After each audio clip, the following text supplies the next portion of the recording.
Steps to raising an optimistic child. Optimistic child. Optimistic child. Optimistic child.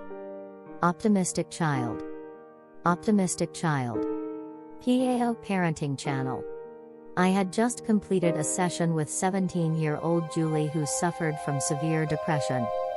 Julie believed she was a total failure and would never be able to change anything in her life. Julie also felt all her shortcomings were her own fault. Where, I asked myself, did such a young person acquire this negative and fatalistic thinking?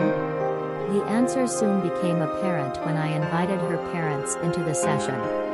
They began discussing numerous life events and explaining them in ways that their children were learning. The car, for example, got dented because you can't trust anybody these days. Mom yelled at brother because she was in a bad mood.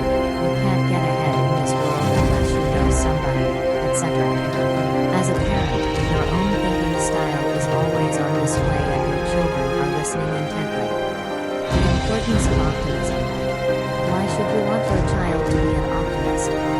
Because, as Dr. Martin Seligman explains, pessimism, the opposite of optimism, is an entrenched habit of mind that has sweeping and disastrous consequences: depressed mood, resignation, underachievement, and even unexpectedly poor physical health.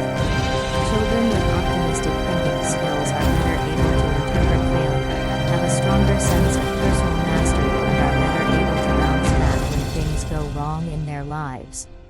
Because parents are a major contributor to the thinking styles of their children's developing minds, it is important to adhere to the following 5 steps to ensure healthy mental habits in your children.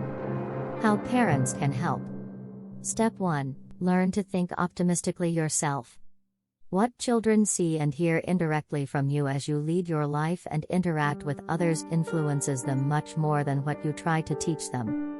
You can model optimism for your child by incorporating optimistic mental skills into your own way of thinking. This is not easy and does not occur overnight. But with practice, almost everyone can learn to think differently about life's events, even parents. Step 2. Teach your child that there is a connection between how they think and how they feel.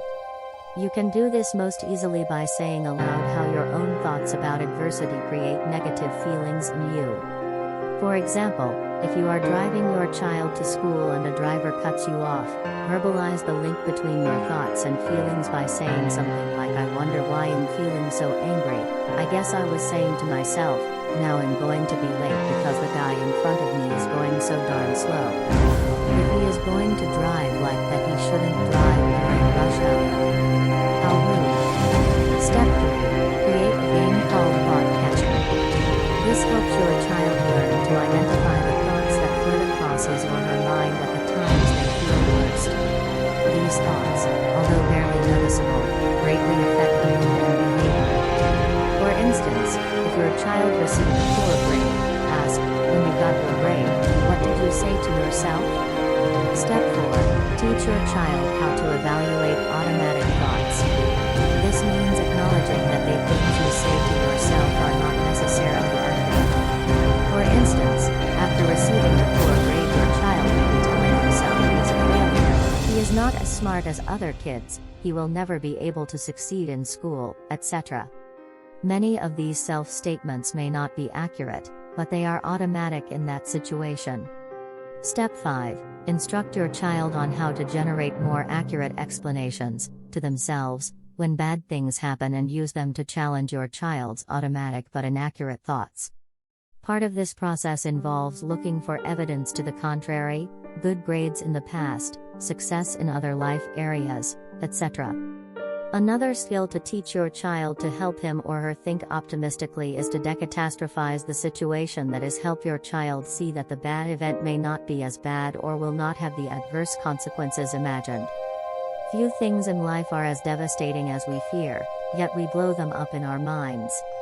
Parents can influence the thinking styles of their children by modeling the principles of optimistic thinking. Thanks for like, subscribe, and share. P.A.o Parenting Channel.